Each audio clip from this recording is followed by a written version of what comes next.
We're back. Thanks for all your enthusiasm about Markham, our new show for kids. We are so excited to share about it with you. So stoked. Today we're back to have an honest and open conversation about how parenthood has changed our marriage. For better or for worse. In sickness and in health, with all of our vows and everything that comes along with that. Today's video is sponsored by the Hallow app. It's an app that we love. And today we want to share about the new kids content that they're putting out. They have so many amazing audio things for kids to listen to and be enriched in their faith. We'll get to that a little bit later on. Yeah. Thank you to Hallow for sponsoring this video. You guys are going to be stoked on that. Yes. Zion's listening to it right now. Actually. Let us begin. Yeah, so it changed a lot for us, you know, like for every parent, you know, that's obviously a given. But I think for us, there's some of the main things, and I prepare stuff, and then, you know, I'll hear what you'll have to say, but it changed in how we relate, it changed in how we communicate, it changes how we love each other, it changes how we spend our days,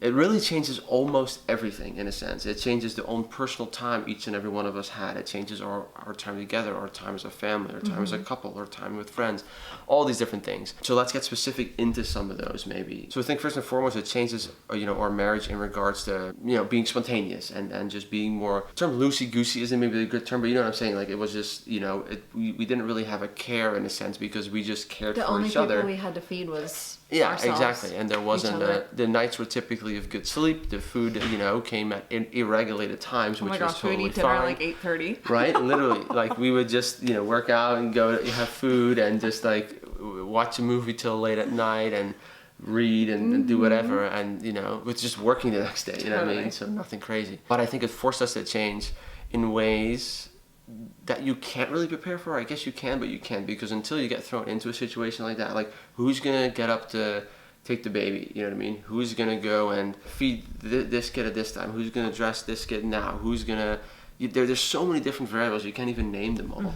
But I think overall, and maybe I'm skipping ahead now, but it has deepened our own bond and our relationship, just because obviously it's not just you and I, it's this, you know, these two boys that complete our family at this point. It changes how we love, it changes how we see the world, it changes how we see each other, it changes how we look out to the world, how we look out at our boys. So many different things. So maybe you can start digging in deeper. I want to speak to that teamwork, but first we're going to talk about the Hallow app. As we know, we need more things to enrich the faith lives of our children, and Hallow has been producing a lot of kids content, and they have a new launch of a ton of it, and I want to tell you about it.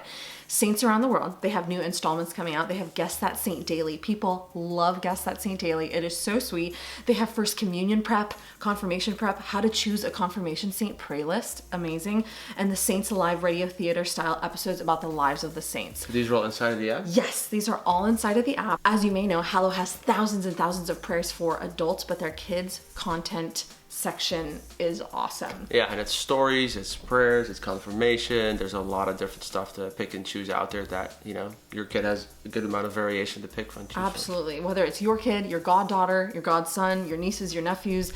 Zion has transitioned to quiet time. He doesn't nap anymore, and he listens to Hallow Kids during that time, which is so sweet. It enriches him. It's not just like, you know, they're listening to anything. It's like actually teaching them about the Lord and about his love for them and helping them to learn how to pray, which is incredible. And now, summer vacation. It's summertime. People are going on road trips, on vacation.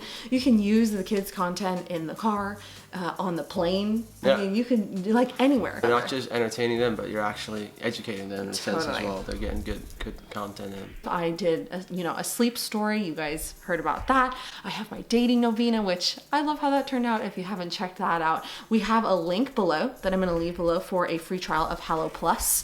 Yes, you can go into the description to find it there for a free trial of Hallow Plus, or if you already subscribed, go in and check out the new kids content. It's amazing. Back to what we were saying, teamwork. Parenthood has changed our marriage because we have become such a stronger team. Don't you think? I agree. By necessity, mostly, because we always want to be a stronger team. But I think once you have kids enter the picture, you're like, oh my gosh, I'm learning how to be a mom. You're learning how to be a dad. We're learning how to be parents together and how to be married as parents together. We better up our communication. We better up our level of openness and transparency with one another to talk about what we need, where we are, how we're feeling, like that level of vulnerability. Like went up a few notches. And I think it's I not. could cry talking about it. I think it wasn't, but it wasn't us saying like, okay, we should up this. It was us like running in the walls, Totally. you know, Struggling. driving wedges between each other, you know, getting aggravated, getting irritated. That's when we're like, okay, this has to change. We have to bring this to prayer. Yes. What do we have to do to kind of work through these things as we're all being thrown, you know, around this boxing ring, so to speak, and all these new things coming at you. Sleeping you know? for 2 hours at a time, figuring Yeah. out all that stuff. Doing it all in the lack of sleep is the craziest part of the whole thing, I think. But I must say though, like before we get married, you know, once we get married, if I were to get up like one time in the night already, the next morning I'd be like, man, I slept horrible. Now it's like, dude, if I can only get up like 4 times, I'll sleep great. You know? Daniel is so good about being up with the boys when I've been traveling. I mean, you're just amazing. That's good. Thank you. Yeah. But like, we've had to be so much more. We were open. We tried to be open before. You guys know we've talked about our long distance communication and how we had to really learn to communicate. I mean, you just come to this place where you're like, oh my gosh, I'm struggling so much, or whatever it is. Yeah, it's obvious that we're not functioning properly. Yeah. Right. I need to learn how to express that better. And that's what I want to encourage you if you're like, oh my gosh, I am so in this place. The learning curve is really steep. Yeah. Especially when you have your first child. When you have your second, if you have a second, I feel like it's you have a better handle. Okay, this is kind I of agree. how You things kind of go. see, yeah, and you know that eventually it will get better and all those different things. Totally. I also realize we have to be so much more intentional in a sense. Obviously, we were intentional beforehand, but now because you're being pulled in so many different directions, everything is going to get more thin spread, right? And so you have to be more intentional in the things that you're doing, and you have to cut out other stuff as well, right? Because you can't be doing everything you were doing before again, because you're doing so many new things now, and have so many new priorities and things you need to take care of, and whatever it is. So really being intentional in loving us, and that's what we really had to work on as well. Yep. Because the reality is, It was not easy. Once I think once Zion, and the same with Jet, like once the new baby comes, because the focus is so much on them, we automatically push ourselves to the background, which automatically then starts to wear as well, and starts to, you know, subconsciously drive these wedges in between us, because we're just, you know, we come to this point where we're just living together, taking care of these kids, you know, and that's kind of what we're doing, instead of, you know, having a relationship and then taking care of these kids, you know what I mean? And that's so easy, and we've fallen into that multiple times, you know. For sure. This has taken us years to figure Yeah, out. We exactly. haven't even figured it out perfectly. Yeah. Like, not at all. No. But we are in a much better place, and it has taken us truly years. Yeah. Zion will be 4 in November. It's taken us years to figure it out. And I think the things that I come back and I want to hear what you say is like really focusing on being open, honest, and obviously vulnerable with each other to communicate and actually say, hey, listen, this isn't working for me. You're like, obviously we need to love these boys and take care of them, do all these things. Obviously that's working for me, right? But like our relationship, like it's what we're doing now isn't fun. Not everything is like running on all cylinders, because we're just focusing so much on this, and this is lagging. But I think the first thing that is really to express that. How do I receive love? How do you receive love? We know that of each other, but with kids being thrown in there, right? You know, there's no time there's hardly any time, I should say, you know, when the baby's born, and then obviously over time it progresses, the time that you get to yourself, the time that we get as a couple, and then, you know, the time that you spend individually with the child and as a family together, because you want to have all these relationships, right? And you have to maintain all of them. And they're all so good. And they're all so You just have to great. figure out Yeah. how to invest your heart into all of them. Yeah. Like, what we're in the middle of is so good and so beautiful. Like, God's design for family is so amazing. And figuring out how to invest and where to invest is so good, but it Yeah. takes time, and it Yeah. takes learning, and it takes growth.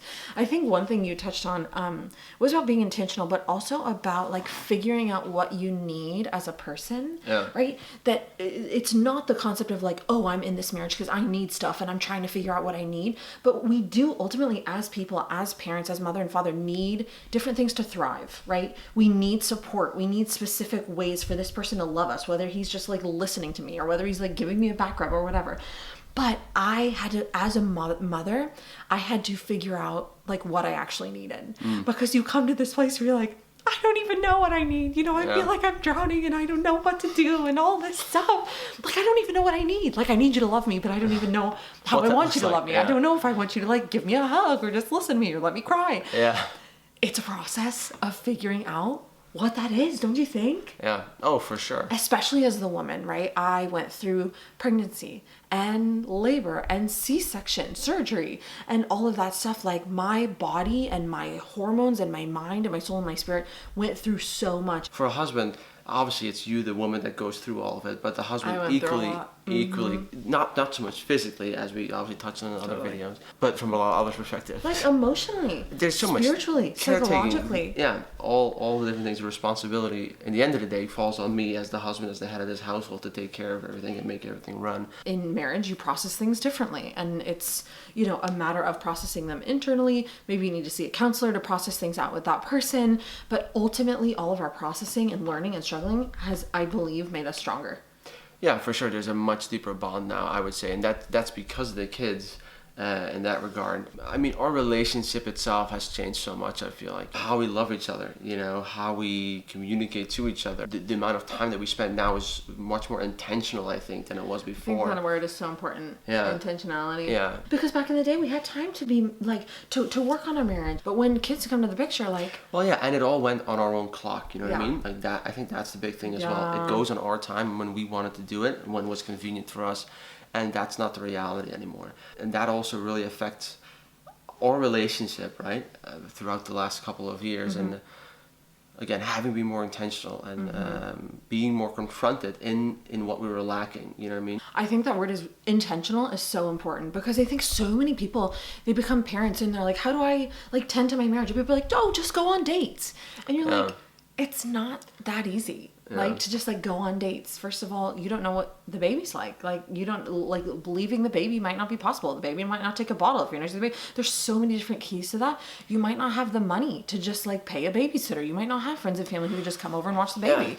Yeah. And I think from another, sorry to interrupt, but I think from another sense, and you might want to say, I don't even want to go on a date. I just want to be by myself. You know what I mean? Honestly. That's a really good point. Like you like I first have to work on myself and get myself in check and just get myself sorted out before I can even, you know, do all these other things, you know, because that's what you're constantly doing. I feel like, especially from a guy's perspective, you know, giving of yourself. I'm just, you know, I'm taking care of you, taking care of the kids, making sure everything's okay.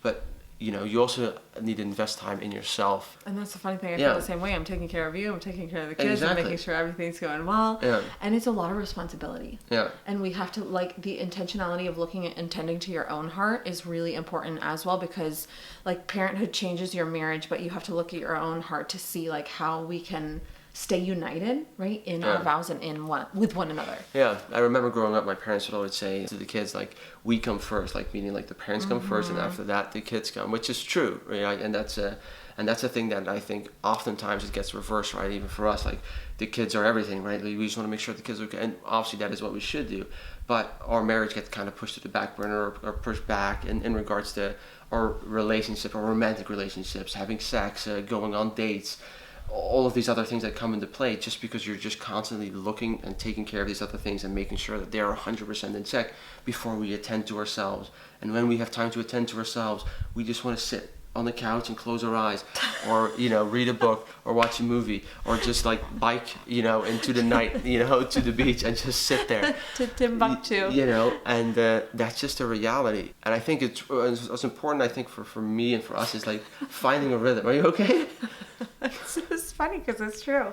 You kind of just laughing. I'm laughing. Okay, but that I think that is what it is, and you know, finding a rhythm of what works for us in regards to taking care of ourselves first, you know, Totally. and then taking care of these kids, which automatically flows from that. Because you and I both know, when you and I aren't, you know, jiving along, it's even harder to take care of these little boys. We're you know, both frazzled out of our minds. yeah, like, oh my gosh. And I think that's because you need a partner in that. You know what I mean? Yes. And that's how I think that's how God created it as well, right? Because there's elements that you do really, really great, and there's just other things that's, you know, easier for me to do. Totally. And then we can complement each other, and the boys feed off of that as well, and they pick up on everything. But we can talk about the sexual aspect of it. It's pretty amazing the change that a woman's body goes through. You go through all of these things.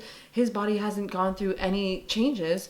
So right, like after the baby's born, he's like ready and willing to have sex, and I'm like, I just went through a lot. So you could be on totally different pages about that, and that is a huge shift in your marriage as well, that requires that open communication, that like me like not even knowing what I need, what I want, like what I feel ready for and all that stuff, that is a big piece of the puzzle as well. Yeah. And I think that's literally we can do a whole different video on that, just because like, I mean, in our perspective, we went in, into marriage and not having sex, right? Then we got married, we started having sex, and all of a sudden you're back to like an extended period of time of not having any sex at all anymore. From a guy's perspective, I'm ready and capable, and I love my wife, and she's beautiful, and I want to have sex. But your hormones and your body and your everything, you're like... Minus the fact that I had surgery. Exactly, and you have people on you all day, every day, like you're saying, which is an issue. Not an issue, which is... which is a factor. It's a factor, yeah. But in the end of the day, there is a responsibility, I would say, there, where I lay my life down for you, you lay your life down for me, and the children, all that.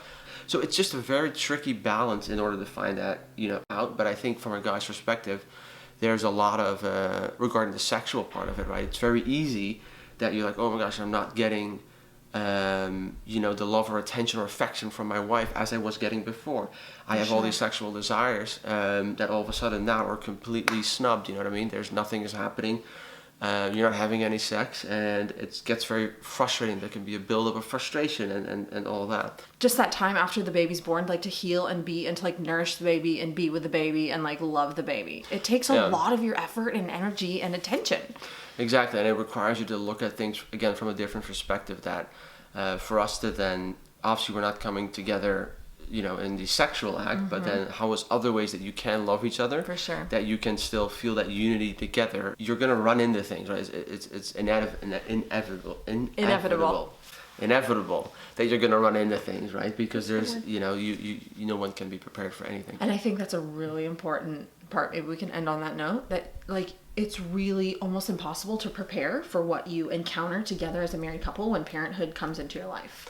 And I think the best advice in that sense is obviously to take it as it comes, take one day at a time. And take it to the Lord, which is a lot of times very much easier said than done. Because that is also, and maybe touch on that for just a minute, that's also something that really easily goes on the back burner really, really fast. Just because you're like, I got to do tangible, hands-on things that I see making an immediate impact around me, even if it's cleaning up something, changing the diaper, whatever it is. Instead of saying, let's say a prayer and do this. You're like, I don't have a time for I don't have 3 seconds for prayer. I need to be, this kid's crying over it, this thing. But then in your own self-time, know that what you're doing, is a prayer in its own. You know what I mean? Like taking care of these kids, taking care of your wife, that is the prayer that you're doing now. And instead of, going to twice a daily mass in the week that you used to go beforehand, maybe you can only go to Sunday mass for the first couple of months, or you can only, whatever it is, you're going to make these sacrifices, but try to find the Lord in other ways. You know what I mean? That's not saying, forget about prayer. Obviously not. Ideally, keep that prayer up if you can. But I'm speaking from my own experience. It's very easy because you're so busy with all these different things that goes to the back burner. Right. But then focus on other things that you can make a prayer, and then still take it actively to the Lord with other things that you're doing. If that's changing a diaper, if that's, putting your boy to sleep, if that's making a meal or whatever it is, live that as a prayer as well. But obviously encourage you to find your own one-on-one time with the Lord, where you're, growing your own relationship. But the reality is this, because you're doing so many other things, that's just difficult to do. And sometimes, let's be real, you're struggling so much you don't even want to pray. You're just like, oh my gosh, I am just drowning. Like, I don't even have words to say to the Lord. I just feel like, oh my gosh, all this change and all this stuff, again, is so good, but is a big, steep learning curve. So I think giving yourself grace there to take a look at, what can I make a prayer? Maybe I don't have the words to say to the Lord, but maybe you change the baby's diaper and you're like, this is a prayer. Yeah. Or maybe you just literally just sit down and look at an icon. You know what I mean? And you just sit and be, or whatever it is, you just sit and be. Right. If you have 5 minutes, you're like, Lord, I literally have nothing to say. I'm just going to sit and just be with you. Yeah. And that is your prayer. I think a lot of times we overcomplicate prayer in many different ways. It has to be this way, that way, that way. When you're enduring so much change, when parenthood comes and you're managing your marriage and you're managing, like looking at your own life and your own heart, like give yourself grace to maybe see prayer in a different way, to maybe see everything as an offering in a different way, which I've talked about here on this show before. And being, I guess that's for me, and being merciful is not the term, but like being like gentle with yourself in that, and breaking that mold of like what traditionally you might have looked what prayer was, or even holiness, what we're comfortable in, and seeking that in new ways. It's taken us a long time to get there too. Yeah, and we're definitely far we're not from there. it. But, we're okay. It's like we're on the path. Yeah, exactly. And we're just hobbling along like everyone, right? And just trying to, walk the narrow, go through the narrow gate eventually. But, totally. And I think that that's a good note to end on, is like the messiness of it, but the beauty of it, the struggles and the challenges of the whole thing, they make us holy. They're making us holier. I see Daniel like growing in holiness as he pours out and as we learn to navigate our marriage in a new way. It's a really good and beautiful thing. Oh. Don gets to go out of quiet time now. He's done listening to All his right, come downstairs. Did you enjoy it, buddy? Yeah. All right. Well, we're going to attend to this little guy now because that is what we're called to do right now. Ultimately, I'm so grateful for you, for our marriage, for our family. Here's Zion. I'm just so grateful for the ways that our marriage has strengthened over time and how we've learned so much more about each other and about ourselves and how that's leading us ultimately to be more like Christ. And that's the goal. Amen. Amen. Thank you again to Hallow for sponsoring this video. I'm so grateful. So grateful. So grateful for Hallow's support. Go check it out at the link below. You are going to love it. All right. That's all for today. Talk to you soon. Say bye. Bye.